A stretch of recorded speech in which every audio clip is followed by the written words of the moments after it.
Hello my dear students, how are you all? I hope you all are good. So today in this video we are going to study the chapter 14 When the Earth Shook of your 5th EVS book.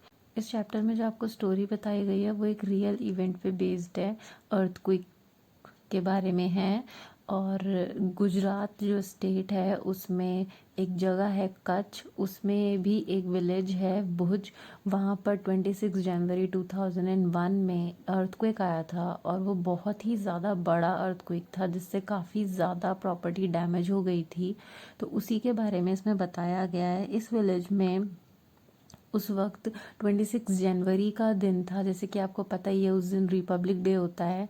तो उस दिन वहाँ पर गांव के सभी लोग जो स्कूल के ग्राउंड में बैठकर टीवी पर जो परेड चलती है 26 जनवरी की वो देख रहे थे और सडनली अचानक से अर्थक्वेक आ गया। तो उसी में एक लड़की थी जस्मा, जो 11 साल की थी, उसी विलेज में रहती थी और उसने ये अपनी स्टोरी बताई है कि किस तरीके से वहाँ पर क्या क्या चीज़ें हुई जब अर्थक्वेक आ गया।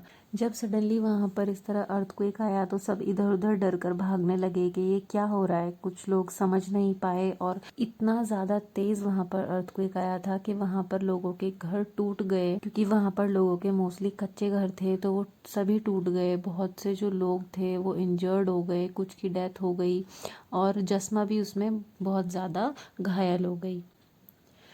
यहाँ आप देख रहे हो ये जो इसमें इमेज दिखाई है ये जस्मा की ही दिखाई है कि किस तरीके से उसके पैर में चोट लग गई थी। जब भूकंप चला गया तो जितने भी लोग थे वो थोड़े बहुत जिनको इंजरी हुई थी और जो कुछ ठीक थे वो एक दूसरे की हेल्प करने लगे। नेबर्स, फ्रेंड्स सब मिलकर एक दूसरे की हेल्प करने लगे। वहाँ उस विलेज के जो सरपंच थे उनका नाम मोटा बापू था। उनका घर पक्का बना हुआ था इसीलिए वो डैमेज नहीं हुआ था। तो जितने भी वहाँ पर लोगों का खाना बनना और उनकी जितनी भी ज़रूरत थी वो उनके घर से पूरी हो रही थी।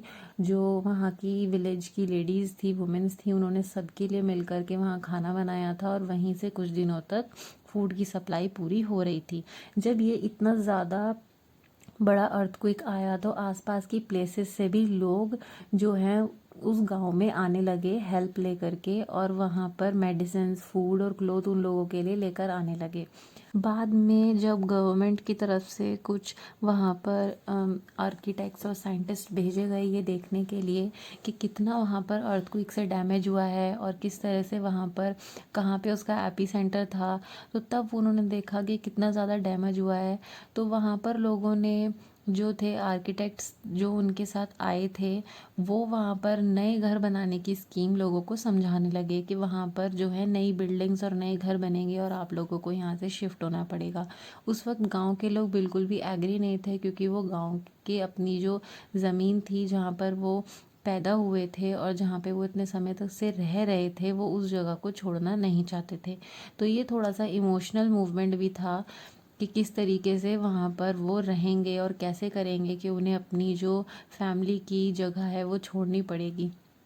बट बाद में जो वहाँ पर विलेज के लोग थे उन्होंने आपस ही किसी तरीके से वापस से मिट्टी और ईंटों से मिल कर के वो घर अपने दोबारा से खड़े करे, दोबारा से बनाए और उनको अच्छी तरीके से बनाए। वहाँ पे जो आर्किटेक्ट्स थे फिर उन्होंने विलेज के लोगों को समझाया कि किस तरह के जो घर हैं वो हमें बनाने चाहिए ताकि अगर फ्यूचर में अर्थक्वेक आता है तो वो बचा सकते हैं, क्योंकि कच्चे घर जो होते हैं वो थोड़े से अर्थक्वेक से भी टूट जाते हैं।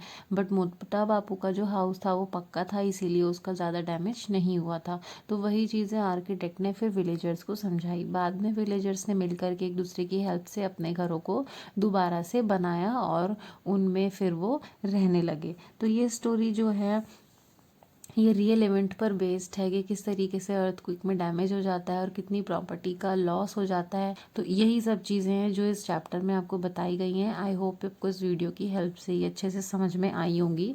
Thank you so much.